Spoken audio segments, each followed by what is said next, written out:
take risk, you survive, then success. If you're not able to take the risk initially, then everyone will come up with hurdles, one or the other. But the key thing is you should be ready to take risk. And the risk is in various factors. For me, risk is different, and for you, risk is different. You need to analyze what risk are you taking and invest suitably into it so that the ROI to you is on time. See, the basic principle for me why an organization should go global is it's very simple to do business in terms of increasing their sales or marketing themselves. Going globally can provide new sources of revenue. You will have greater ROI, and you'll also secure long-term services and successes for your existing business. Second thing why a company should go globally is to enter new markets, to explore yourself into new horizons. And this is to consider the overseas market, especially Doha. When I see here, Doha is one of the key factor or a key place wherein you can invest, because post 2014, India and the Qatar government has signed 3 MOUs, which are the business bilateral treaty agreements that is really enriching the both countries' business attributes. So that you can look into what exactly the bilateral treaty agreement is and how benefit it can give it to the individuals who are looking forward for any plans and propositions that will enable you to overcome the current situation of a slack that is happening in the current market. And it will also have the manual or competitions or your competitor. You can overrule your competitor. The business you are into in India may not be your competitor, be overseas. You being an overseas entrepreneur other than India will give you leverage to take your business to the next level, which will differentiate yourself from the existing competitors that you have. It will also enable you to enlarge your customer diversity, and it will also, going globally will also enable you to explore the untapped markets with the powers that lies within that particular country. With the best example is, see, the e-commerce sites that are coming into, it attracts you so much that you go deep into the sites, you get all about the company. You need to develop yourself as an e-commerce. Vineet is an Indian origin, born and brought up in Doha, Qatar, a well-connected individual with several investors and bureaucrats in Middle East and other countries. He's the man to catch hold of if you're looking to expand your business in any other country. Let's try that again. We would like to welcome you here in Doha. We have our Qatar 2030 vision. The concept of an IPD summit was just a dream.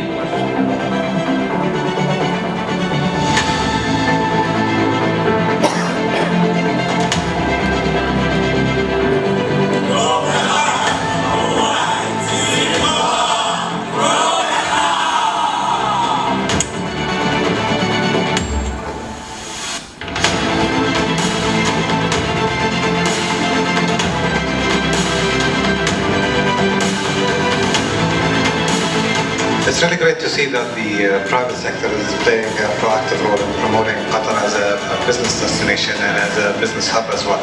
We're very glad as well with the delegates that we've met in this summit. To me, it was one of the most successful summits I've been to here in Qatar when it comes to attracting foreign direct investment or attracting businesses to set up in Qatar as well. So I'd like to congratulate yourself and the team for doing such a great job.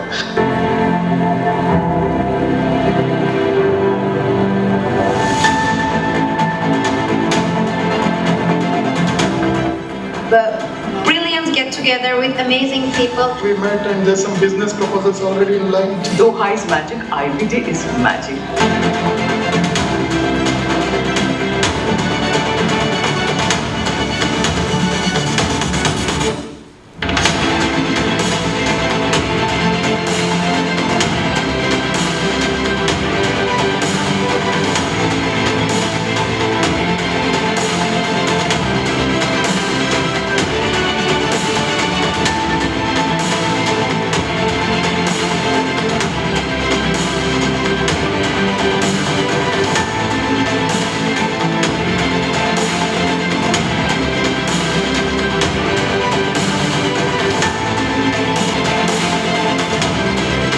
this time we invited 20 cities.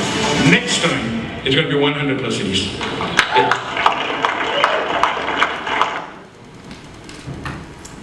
Thank you.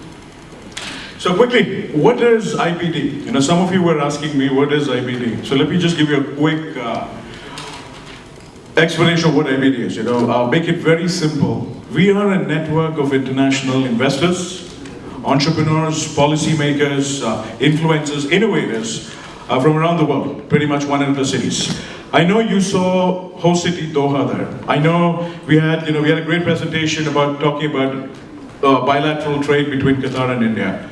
Doha is just one city among the 100 cities this platform represents. So IBD is a platform fundamentally for three purposes. A, if you're a company looking to expand internationally, we're a platform to help you go global.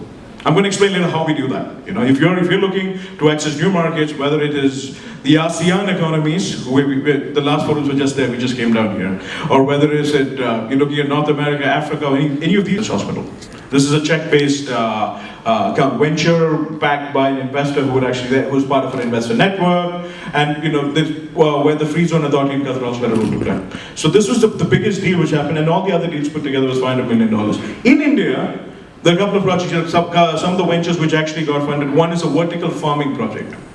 And one is this gentleman by the name of Amol Chapikar, who is actually from Pune. Some of you know him. He has air purifier digital platforms which also got funded. So that is some of the success stories which I'll be talking about later. 2020, we want to do 10 times that. You know, from 500 million, we want to do 5 billion plus. That's hopefully, next time when I'm in Bangalore, I can say we probably exceeded that, or at least we, just about made it. That's a big number to make.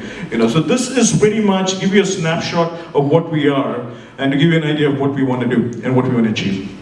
Now quickly, in terms of focus industries, this is where I'll be coming back to you. These are some of the focus industries which we're looking at. There are 12 focus industries: food and agriculture, media and advertising, sports and events, health and wellness, tourism, hospitality, retail.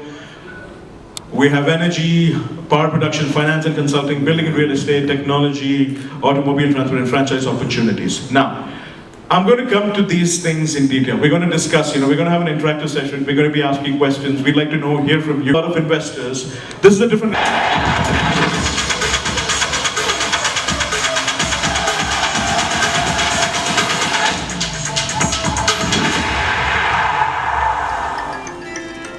This is the second company again in the tourism. This shows Qatar is going to build a big tourism network. Not just Qatar. Sorry? Not just Qatar. Okay. This phenomenal interest in Doha, people forget about the whole world. There's a lot more than Doha.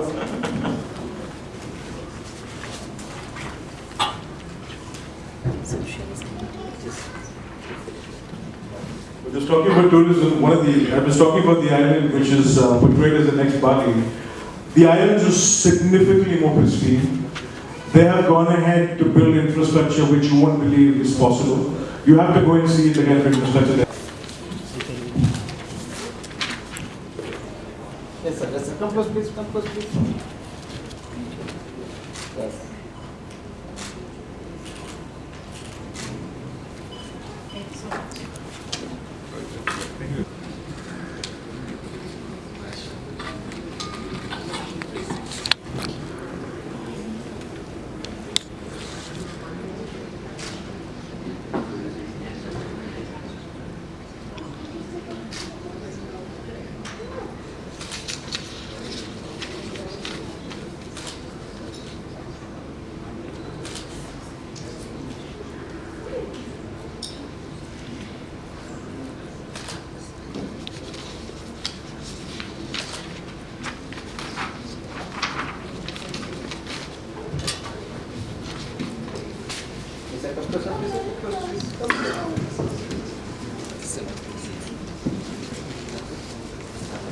Yes, sir. Yes, sir. Yes, sir.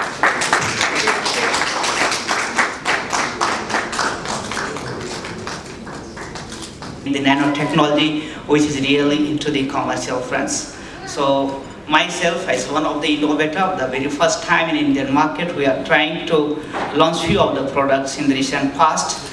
Now here we go. So before going to some introduction about the nanotechnology, very most is spoken term the nanotechnology, but this is the very first time that we with our proposal with the graphene industry, and the graphene is one of the industry which is very much unique in terms of the modern terminology. The entire worlds are very much concentric over this product called graphene. So basically the graphene here in this, we want to, through the nanotechnology, we produce graphene, which is a powder form which goes as the additive into the base matrix, say for example into plastic, paint, steel and rubbers. Here we present our real happening. What is we produce today is the actual, because most of the time what we will be talk about the nanotechnology is basically they are into much more into the research. But this is the very first Indian nanotechnology company which is coming up with the actual products, and graphene is one of the additive which goes for the reinforcement of the base matrix. Here we have the right known as the miracle material, because once you mix into any of the base matrix, it can change the property of the base matrix. The finished product could be better performer in terms of its mechanical properties, in terms of its electronic properties. So here we produce the material, here we export the materials, and here we have our application development laboratories and workshop engagement for the nanotechnology activities. And we have a very rigorous quality control measures. Every time we, because we are exporting these products, every time we need to be very much consistent with our quality and in supply. So here we are exploring this product now globally, and here this is the place where we want to explore. This is the right time to explore these products. So unique feature of our, and there are so many other. Incredibly excited to be here in Bangalore. From the 6th of April to the 9th of April, we are hosting Bangalore's finest entrepreneurs can come. Seek partnerships, expand their business, go global, get funding for their ventures. Many of them we hope they do to get that. Really excited. There's some great entrepreneurial dynamic energy which we see in Bangalore. Really excited about that. Really look forward to seeing you all in Doha. Thank you. Anything else? Do you want me to say? Good? The Bangalore Forum was a unique experience. This is the first time we're actually having a Bangalore Forum. We met some amazing creative entrepreneurs who are going to change the world, and they have the fire, they have the passion. What they need is a platform, and IBD is a platform which can help these entrepreneurs to scale, to launch internationally. Qatar is the host city, but the platform is, we have delegates from 103 cities which have been invited. We have forums from 25 cities around the world, all the way from New York City to Singapore. So yeah, this is a great chance for them to meet, collaborate, and actually set up their ventures. Regarding MOU, how many companies today? So we signed 3 MOUs with Bangalore-based companies. We are actively discussing MOUs with another 15 on. We hope to see them. They're all expected to present and meet some top-notch businessmen in the world in Doha. So 3 for now. Introduce yourself. Yeah, my name is Vineet Nambiar. I'm the founder of Mavericks 365. I'm also the International Network Director for the IBD Summit, which is happening in Doha in 2020. That's me. When is the summit held in Doha? From April 6th to April 9th. 6, 7, 8, 9. 4 days. Thank you. Thank you.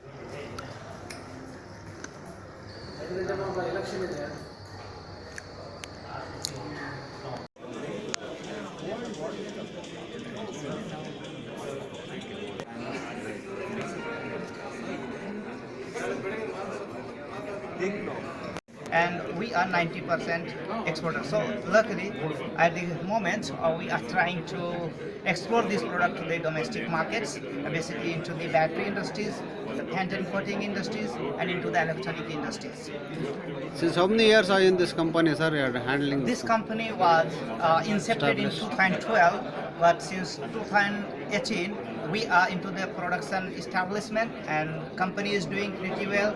We have Bangalore-based graphene manufacturing factory, and we are making 100 kilogram of the graphene per day, and our global supply can go multiple metric tons.